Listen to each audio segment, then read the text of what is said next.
Hello everyone, Shri भगवान दास तोदी college Laxmangarh के YouTube channel पर आप सभी का फिर से स्वागत है। पिछली कक्षाओं में अपन ने पढ़ा था बीएससी पार्ट सेकंड के पेपर फर्स्ट के बारे में। आज फिर हम उसी क्लास के नए टॉपिक के बारे में बात करने जा रहे हैं। पिछली क्लास में अपन ने पढ़ा था प्रॉन का डाइजेस्टिव सिस्टम, उसके एक्सटर्नल जो अपेंडेजेज हैं वो किस प्रकार के पाए जाते हैं और ये कहाँ रहता है, इसका क्लासिफिकेशन क्या है, कौन कौन सी स्पीसीज अपने यहाँ पर मौजूद होती हैं। आज अपन बात करेंगे प्रॉन के नर्व सिस्टम की, तंत्रिका तंत्र की। तो जैसा कि आपको मालूम है कि तंत्रिका तंत्र का काम क्या होता है, पूरे शरीर का इंटरनल और एक्सटर्नल दोनों तरीके से कोऑर्डिनेशन बनाए रखने का कार्य होता है। अब ये जो कोऑर्डिनेशन की क्रिया है इसको संपन्न कराने के लिए कौन रिस्पॉन्सिबल होता है, नर्व सिस्टम यानी तंत्रिका तंत्र। तो तंत्रिका तंत्र प्रत्येक एनिमल में किस प्रकार का दिखाई देता है और इसकी जो एक्टिविटी है वो किस प्रकार की होती है, ये हम लोअर कैटेगरी के एनिमल से लेकर के हायर कैटेगरी के एनिमल्स तक में अपन स्टडी करते हैं। तो लोअर कैटेगरी के एनिमल में जिस आर्थ्रोपोडा के जीव यानी पेलिमोन या प्रॉन के बारे में अपन पढ़ रहे हैं, तो प्रॉन का नर्व सिस्टम किस प्रकार का होता है, कितने भागों में विभक्त होता है, उसकी अपन आज स्टडी करते हैं। तो आज आप सामने देख रहे हैं स्क्रीन के ऊपर, ये आप प्रॉन की एक्सटर्नल स्ट्रक्चर देख रहे हैं। इस एक्सटर्नल स्ट्रक्चर में जिसके बारे में अपन पहले पढ़ चुके हैं कि ये ऊपर वाला सिरा यहाँ आगे रोस्ट्रम से लेकर के यहाँ तक किस रूप में जाना जा रहा था, सिफेलोथोरेक्स के रूप में जाना जा रहा था। क्यों जाना जा रहा था आपको फिर से एक बार बता दूं मैं, क्योंकि प्रॉन का जो हेड, एब्डोमेन और हेड, थोरेक्स और एब्डोमेन वाला जो सिरा है वो 3 भागों में विभक्त न होकर के केवल 2 भागों में ही विभक्त होता है। क्यों? क्योंकि इसमें हेड और थोरेक्स वाला रीजन फ्यूज्ड हो जाता है, आपस में संगलित हो जाता है। और संगलित होकर के किस चीज़ का निर्माण कर रहा था, जैसा आपने पिछली कक्षा में देखा था, अपने पढ़ा था, इसको अपन सिफेलोथोरेक्स के नाम से जान रहे थे। तो ये जो सिफेलोथोरेक्स वाला रीजन है, इस सिफेलोथोरेक्स वाले रीजन से लेकर के एब्डोमिनल पार्ट तक जो इसका नर्वस सिस्टम है वो फैला रहता है। अब पहले हमें ये मालूम होना चाहिए कि इसका जो नर्वस सिस्टम है ये मौजूद कहाँ होता है। एक सामने आप देख रहे हैं, इस कलम के जरिए मैं आपको बताने की कोशिश करता हूँ कि हमने पिछली कक्षा में भी पढ़ा था कि प्रॉन का ये जैसे आगे वाला सिरा है, ये आगे की तरफ निकला हुआ है, जैसे ये टिप निकली हुई है, तो ये क्या है, इसका रोस्ट्रम वाला सिरा है और ये इसका एब्डोमिनल सिरा है। ठीक है, एब्डोमिनल एंड है। अब इस रोस्ट्रम वाले सिरे से एब्डोमिनल एंड तक का जो ये पार्ट होता है, ये एंटीरियर पार्ट और ये पोस्टीरियर पार्ट, ठीक है। और जो सामने आप देख रहे हैं वो, और मेरी तरफ जो दिखाई दे रहा है वो कौन सा हो गया, इसका लेटरल सिरा हो गया। ध्यान रखना इस चीज का, ये कौन सा सिरा हुआ, जो आप सामने देख रहे हैं ये कौन सा सिरा है, लेटरल, और मैं जो देख रहा हूं वो भी लेटरल। इस साइड वाला एंटीरियर जो कि आगे रोस्ट्रम वाला सिरा है, माउथ वाला सिरा है, ठीक है। और पोस्टीरियर सिरा जिधर टेल पार्ट मौजूद होता है, इसका एनस वाला सिरा होता है। और ऊपर वाला सिरा ये कौन सा क्या कहलाता है, ये वाली सरफेस क्या कहलाती है, डोर्सल सरफेस कहलाती है। समझ रहे हैं आप, ये क्या है, डोर्सल सरफेस, और नीचे वाली सरफेस क्या है, वेंट्रल सरफेस। अब इसमें जो इसका तंत्रिका तंत्र है, ये तंतुनुमा संरचना के रूप में इसकी जो वेंट्रल सरफेस होती है उसके पास या उसके ऊपर की तरफ मौजूद होता है। हम ये कहेंगे जो इसका नर्वस सिस्टम है वो वेंट्रली पोजिशन्ड होता है, मतलब वेंट्रली स्थित होता है, ठीक है। जैसे आपने 11वीं 12वीं कक्षा के अंदर आपने जब कॉकरोच का डिसेक्शन किया होगा, तो कॉकरोच को इस तरीके से लेटा करके आपने क्या यहाँ पर एक तो ब्लेड से यहाँ से कट लगाया और उसको 2 सिरों में इस तरीके से खोल लिया। आपने खोलने के बाद आपने देखा कि एकदम नीचे वाली सरफेस पर उसका एक पतली सफ़ेद जो क्रीम कलर की जो संरचना के रूप में, धागे नुमा संरचना के रूप में अपने को नर्व सिस्टम दिखाई दे रहा है। तो ये जो नर्व सिस्टम इसका कहाँ मौजूद होता है, वेंट्रल सरफेस की तरफ मौजूद होता है। अब वेंट्रल सिरे की तरफ मौजूद है, तो इस वेंट्रल सिरे की तरफ मौजूद संरचना के अंदर यानी नर्व सिस्टम के अंदर कौन कौन से पार्ट होते हैं और कौन कौन सी नर्व होती है जो किस सिरे से जुड़ी होती है। एक चीज यहाँ पर आपको ध्यान रखने की जरूरत है कि तंत्रिका कोई भी हो, जिस सिरे को जा रही है, जिस टर्मिनल को जा रही है या जिस एंड को जा रही है या जिस पार्ट को जा रही है, उसी का नाम आपको देना है। जैसे एग्जाम्पल के तौर पर अगर नर्व कहाँ जा रही है, ऑप्टिक पार्ट के पास जा रही है यानी आई के पास जा रही है, तो इसका मतलब क्या हुआ कि वो क्या कहलाएगी, ऑप्टिक नर्व कहलाएगी। जो तंत्रिका एंटीना को जाएगी उसको अपन क्या कह देंगे, एंटीनरी नर्व कह देंगे। ठीक उसी प्रकार से जो टेगुमेंट को जा रही है वो टेगुमेंट्री हो जाएगी, स्टेटोसिस्ट को जा रही है वो स्टेटोसिस्टिक नर्व हो जाएगी, मैंडिबल्स को जा रही है वो मैंडिबुलरी नर्व हो जाएगी, और एब्डोमेन को जा रही है वो एब्डोमिनल नर्व हो जाएंगी। अब ठीक उसी प्रकार से आगे अपन इसमें स्टडी करते हैं कि इसका जो पार्ट है नर्वस सिस्टम का वो किस तरीके से और कितने भागों में विभक्त होता है। एग्जाम्पल के तौर पर यहाँ अपन देखें कि इसका जो तंत्रिका तंत्र है वो 3 भागों में विभक्त होता है, central nervous system, peripheral nervous system और सिंपैथेटिक नर्वस सिस्टम। 3 भागों में विभक्त इसलिए है, हम स्टडी के लिहाज से हम आसानी से उसको समझ सकें, उस लिहाज से अपन क्या कर रहे हैं, इसके तंत्रिका तंत्र को अपन 3 भागों में विभक्त कर देते हैं। जिसमें पहला है सेंट्रल नर्वस सिस्टम, जिसमें कि क्या क्या चीज़ें रिस्पॉन्सिबल हैं, इसका ब्रेन वाला पार्ट और वेंट्रल नर्व कॉर्ड रिस्पॉन्सिबल है, या वेंट्रल नर्व कॉर्ड इसमें मौजूद होती है। नेक्स्ट यहाँ से जो पेरिफेरल नर्वस सिस्टम है, यानी इस नर्व जो वेंट्रल नर्व कॉर्ड है, सेंट्रल नर्वस सिस्टम है, उससे निकलने वाली छोटी छोटी तंत्रिकाओं के समूह या पतली पतली जो तंत्रिकाएं निकलती हैं वो पेरिफेरल नर्वस सिस्टम के रूप में, और सिंपैथेटिक नर्वस सिस्टम में जिसको अपन ऑटोनोमस नर्वस सिस्टम के रूप में जानते हैं। यहाँ हम ये कहेंगे कि ये विसरल नर्व का एक समूह होता है जो कि कंप्लीट विसरा यानी आंतरांग, आंतरांग से मतलब है जो कोशिकाओं का प्रत्येक एंड जो होता है, जो इसका एब्डोमिनल हो या सिफेलोथोरेक्स वाला रीजन हो, प्रत्येक कोशिका में फैली हुई नर्व के रूप में इसको पहचाना जाता है।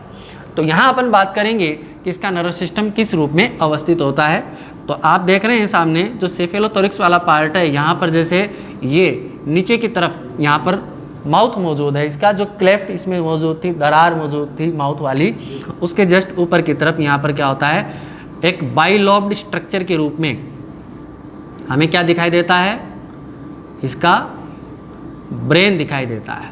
अब इसका जो ब्रेन है ये क्या होता है, एक फैट की पतली लेयर से ढका होता है।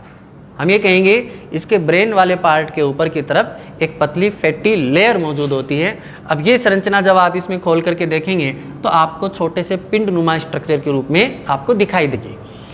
अब हम देखते हैं कि इस ब्रेन के ऊपर की तरफ निकलने वाली नर्व यानी एंटीरियर नर्व और पोस्टीरियर नर्व किस किस रूप में जानी जाती है। तो यहाँ मैं लिख देता हूँ, इसमें ये वाला पार्ट अपन ने क्या बनाया, सबसे पहले ब्रेन, ठीक है। इस ब्रेन के पास आपने बना दी एक जोड़ी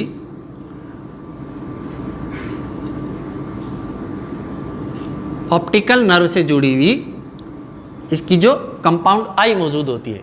आपने पढ़ा था, आपको बताया गया था जब इसकी एक्सटर्नल स्ट्रक्चर अपन पढ़ रहे थे, इसके अंदर क्या होता है, एक जोड़ी कंपाउंड आई मौजूद होती है, युग्मित आंखें इसके अंदर मौजूद होती हैं। अब इन युग्मित आंखों को जाने वाली नर्व क्या कहलाएगी, आई को जाने वाली, ऑप्टिक पार्ट को जाने वाली नर्व क्या कहलाएगी, ऑप्टिक नर्व कहलाएगी। जैसा कि मैंने आपको अभी बताया कि जिस पार्ट को जा रही हो तंत्रिका, आपको क्या करना है, नाम भी उसी का दे देना है।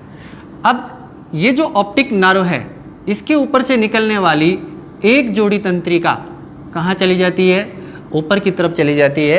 हम ये कहेंगे कि जो इसके एंटीना मौजूद होते हैं उन एंटीना को ये नर्व चली जाती है, इसलिए इसका नाम क्या हो जाएगा,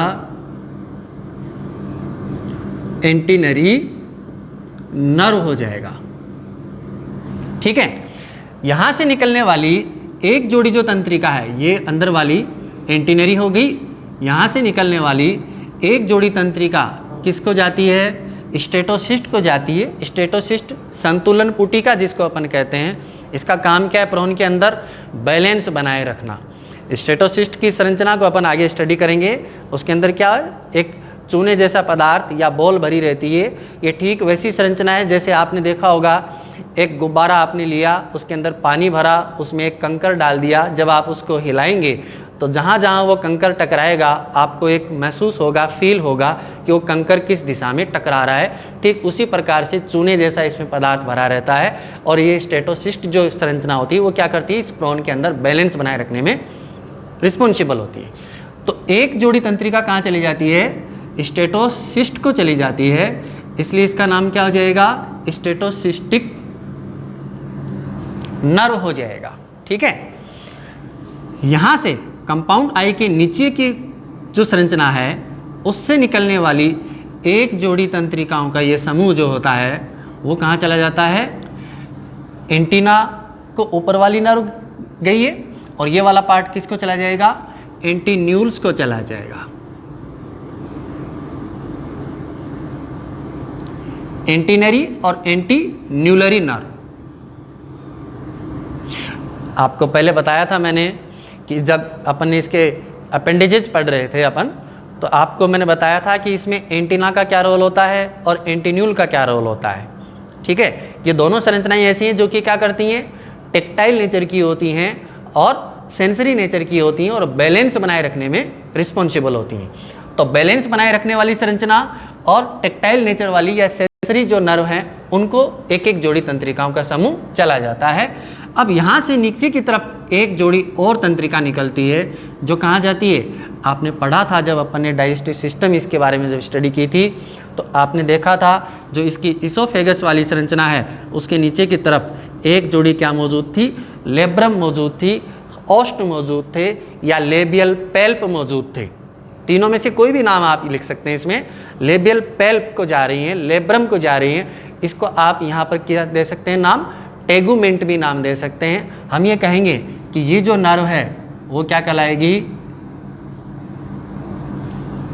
टेगुमेंट्री नर्व कहलाएगी। समझ गए आप, कहाँ जा रही है, लेब्रम को जा रही है, ओस्ट को जा रही है। ठीक है, अब नीचे की तरफ अपन बढ़ते हैं कि ब्रेन का जो निचला सिरा है उसमें इस तरीके की एक जोड़ी तंत्रिका नीचे की तरफ बढ़ती है और क्या बना रही है, देखो इसके नाम से आपको पता चल जाएगा। एक बार ये जो संरचना मैंने लिखी है कितने पार्ट में डिवाइड हो रहा है इसको मिटा देता हूँ एक बार। इसको अपन क्या करें, सर्कम इसोफेजियल कमिश्योर। अक्सर साइंस में बच्चे शिकायत करते हैं कि हमें नाम याद नहीं होते। अगर आप छोटी सी ट्रिक अपना लें तो आपको हर नाम आसानी से याद हो सकता है, बशर्ते आप उसको थोड़ा सा जहन में बैठाने की कोशिश करें। देखो इसका नाम क्या दे रखे हैं अपन ने, सर्कम इसोफेजियल कमिश्योर। क्यों दिया गया ये नाम, बिना रीजन के साइंस में कोई भी नाम आज तक नहीं दिया गया। यहाँ भी कोई ना कोई कारण जुड़ा हुआ होगा। मैंने अभी आपको बताया था कि यहाँ पर क्या होता है, इसोफेगस वाला पार्ट मौजूद होता है। ये एक ऐसी संरचना है जिसमें कि मान लीजिए दो तार इस तरीके से निकले हुए हो, बीच में कोई खंभा हो इस तरीके से मान लीजिए। तो हम ये कहेंगे कि जहाँ से इसोफेगस की एंट्री हो रही है उस इसोफेगस के दोनों तरफ से इस तरीके से निकलने वाली जो नर्व हैं जो कि इसोफेगस को घेरते हुए पाई जा रही है, इसलिए यहाँ पर क्या हुआ, एक चक्रीय ऐसी संरचना जो कि इसोफेगस के दोनों ओर से जुड़ते हुए किस चीज को जोड़ रही है, वेंट्रल नर्व कॉर्ड और ब्रेन को आपस में जोड़ने का काम कर रही है। इसलिए इसका नाम क्या हुआ, सर्कम इसोफेजियल कमिश्योर नाम हुआ।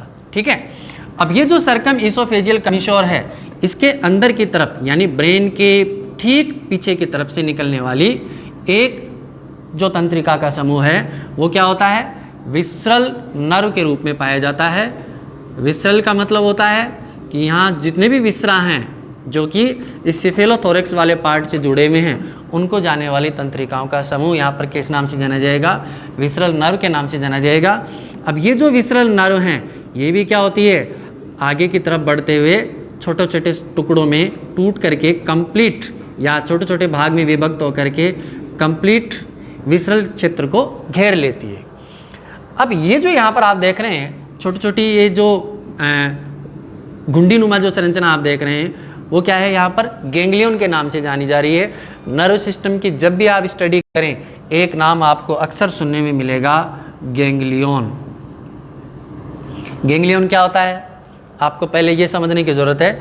देखो एक तंत्रिका ये, दूसरी ये, तीसरी ये और चौथी ये चार अलग अलग तंत्रिकाएं हैं या एक जैसी तंत्रिकाएं हैं, लेकिन जिस जगह आपस में आप जुड़ रही हैं तो वो क्या हो जाएगा, एक छोटा सा जंक्शन हो जाएगा। समझ रहे हैं आप, ऐसा जंक्शन जो कि आपस में एक समान या एक दूसरे से अलग हो उन तंत्रिकाओं को आपस में जोड़ने का जो काम कर रहा हो। जैसे हम एक धागा लेते हैं, दूसरा धागा लेते हैं, उसको जोड़ने में जब उसकी जोड़ने का जब कार्य करते हैं तो बीच में गांठ लग जाती है, तो वो गांठ वाली जो संरचना है वो क्या कहलाती है, यहाँ पर गैंग्लियन कहलाती है। यहाँ आपने जो देखा है इसका जो ब्रेन है वो भी क्या है, एक तरीके से कंपाउंड गैंग्लियन जैसी संरचना है। मतलब ब्रेन जो है वो क्या है, अनेक तंत्रिकाओं का एक समूह है जो आपस में एक दूसरे से इंटरकनेक्टेड हो रहा है। तो यहाँ पर जो गैंग्लियन है वो क्या है, एक धागे नुमा संरचना जो कि आपस में एक दूसरे को जोड़ने में हेल्प कर रही है। तो वो संरचना क्या कहलाएगी, गैंग्लियन या गुच्छक के नाम से जानी जाएगी। तो ये जो गुच्छक हैं यहाँ पर क्या हो जाएगा, ये सर्कम इसोफेजियल कमिशोर। तो यहाँ हम कहेंगे कि ये क्या है, एक तरीके की गैंग्लियोनिक संरचना है जो कि विसरल गैंग्लियन के रूप में यहाँ पर जानी जाती है। अब ये जो विसरल गैंग्लियन है, यहाँ हम ये कहेंगे सर्कम इसोफेजियल जो कमिशोर है वो नीचे की तरफ बढ़ते हुए आपने पढ़ा है कि क्या बना रही है, वेंट्रल नर्व कोड बना रही है। इसको थोड़ा सीधा कर देता हूँ मैं। किस चीज का निर्माण कर रही है, वेंट्रल नर्व कोड का निर्माण कर रही है, जो कहाँ तक फैली हुई है, इसके लास्ट 6th जो एब्डोमिनल सेगमेंट है वहां तक फैली हुई है। अब ये जो संरचना है वेंट्रल नर्व कोड के रूप में, हमने एक चीज पढ़ी थी कि सेंट्रल नर्व सिस्टम किस चीज से बना हुआ है, ब्रेन और वेंट्रल नर्व कोड से बना हुआ है। तो ये जो वेंट्रल नर्व कोड है इसमें यहाँ पर एक गुच्छे नुमा संरचना और मौजूद होती है। मतलब एक ऐसी संरचना जिसको हम ये कहेंगे कि एक बड़ा गैंग्लियन यहाँ पर मौजूद होता है। और ये बड़ा गैंग्लियन कहाँ मौजूद है, थोरेसिक पार्ट में मौजूद है। कहाँ अवस्थित है, वेंट्रल सिरे पर मौजूद है। इसका सबसे पहले तो मैं नाम लिख देता हूँ यहाँ पर आपको, क्या कहते हैं इसको, वेंट्रल थोरेसिक गैंग्लियोनिक मास। समझने की कोशिश कीजिए आप इसको, कहाँ अवस्थित है ये, वेंट्रल एंड की तरफ, मतलब वेंट्रली पोजिशन्ड है। थोरेसिक मतलब थोरेसिक पार्ट के अंदर पाया जाता है। गैंग्लियोनिक अनेक जो तंत्रिकाएं हैं उनका समूह, और मास यानी पिंड, एक ऐसी संरचना जो अनेक तंत्रिकाओं को आपस में इंटरकनेक्टेड करके रख रही है। यहाँ से निकलने वाली तंत्रिकाएं अनेक होती हैं। अब इसमें जो तंत्रिकाएं यहाँ से निकलती हैं, इन तंत्रिकाओं में आपको बना के दिखाता हूँ। आगे की तरफ इसमें 1 2 3 नर्व निकलती है, दोनों तरफ आप बना लीजिए, इसमें 3 नर्व निकलती हैं। फिर उसके बाद में उसके नीचे की तरफ 3 और निकलती हैं। इन तीनों का नाम आपको इस तरीके से बताऊंगा कि एकदम अच्छे से याद हो जाएगा। फिर उसके बाद में कितनी निकलती हैं, 2 3 4 5, गिन करके आप निकाल सकते हैं, 1 2 3 4 और ये 5। ठीक है, कितनी नर्व हुई यहाँ पर देखो, 3 3 और 5।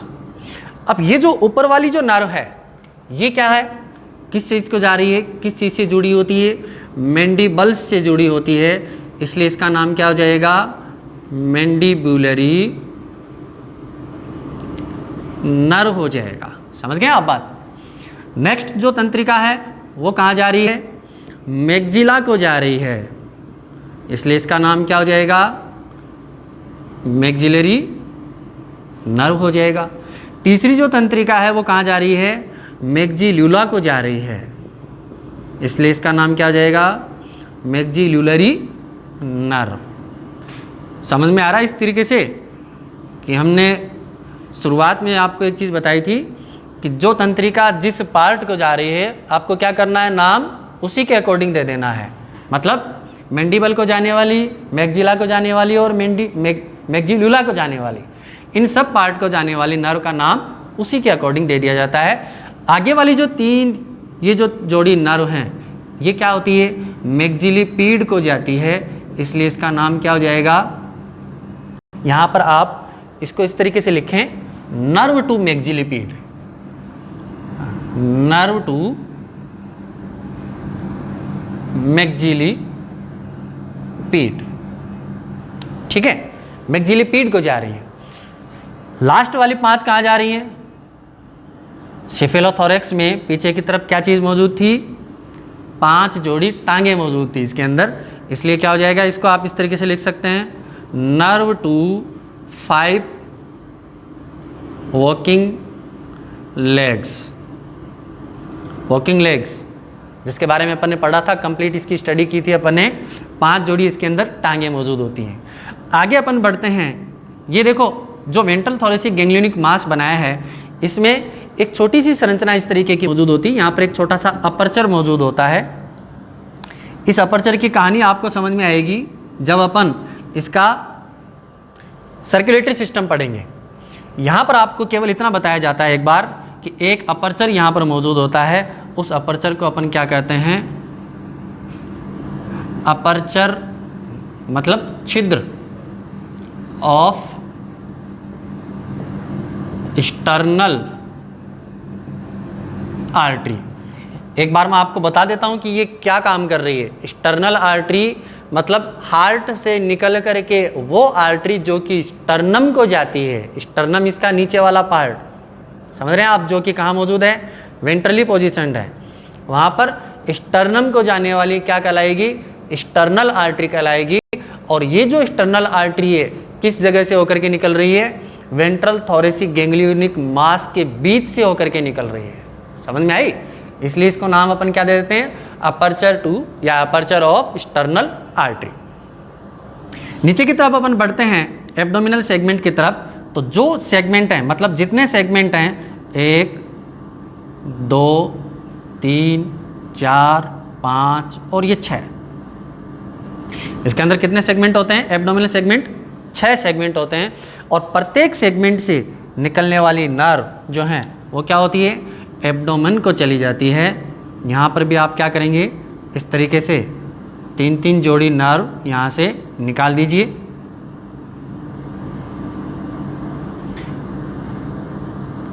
थोड़ा सा जहन लगाने की ज़रूरत है आपको, हर एक चीज़ आपको अपने आप क्लियर होती चली जाएगी। लास्ट जो सेगमेंट है उसमें अपन ने देखा था, देखो 2 और संरचनाएं यहाँ पर मौजूद थी। एक तो अपन ने पढ़ा था, इसमें यूरोपोड रिस्पॉन्सिबल होते हैं, यूरोपोड मौजूद होते हैं, पत्ती नुमा संरचना। वो क्या काम कर रहे थे, इसको घुमाने में, बैलेंस के साथ साथ इसको इसकी पोजीशन चेंज करने में भी या फुदकने में भी हेल्प कर रहे थे। तो यूरोपोड को भेज देते हैं 1-1 जोड़ी तो, और एक जोड़ी नुकी, एक सिंगल क्या चीज़ मौजूद थी इसके अंदर, टेल्सन मौजूद था। तो एक जोड़ी किसको मौजूद भेज देते हैं आप, टेल्सन को भी भेज दीजिए, और बाकी लास्ट सेगमेंट को चली जाएगी। तो ये जो यहाँ से निकलने वाली तंत्रिकाएं हैं, इनका एक बार अपन नाम लिख लेते हैं। यहाँ पर देखो, इसमें ऊपर वाली जो ये तंत्रिका है ये कहाँ जा रही है, इसमें एब्डोमिनल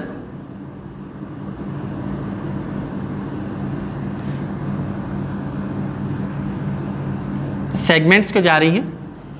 हम ये कहेंगे आगे वाली जो है वो कहाँ जा रही है, एक्सटेंसर मसल को जा रही है। थर्ड जो है वो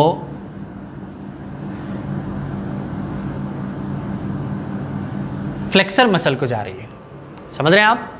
ये क्या होगा, एक्सटेंसर और फ्लेक्सर मसल्स, इनका क्या काम था, जैसा अपन ने पहले पढ़ा था कि ये हुक शेप इसकी स्ट्रक्चर होती है, किसकी, एब्डोमेन वाले पार्ट की। तो इसमें ये जो हुक शेप संरचना है, इसको जब ये एकदम शांत अवस्था में होता है इस तरीके से मोड़ लेता है, जब ये एक्टिव होता है इसको एकदम इरेक्ट पोजीशन में ले लेता है।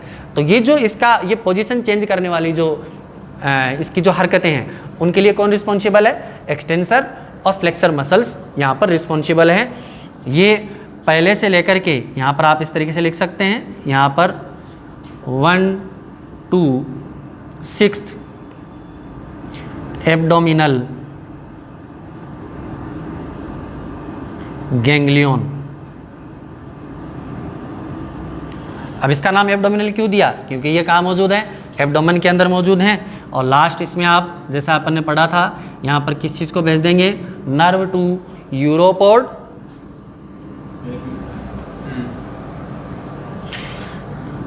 लास्ट जो सेगमेंट है, इससे निकलने वाली एक जोड़ी तंत्रिका कहाँ जा रही है,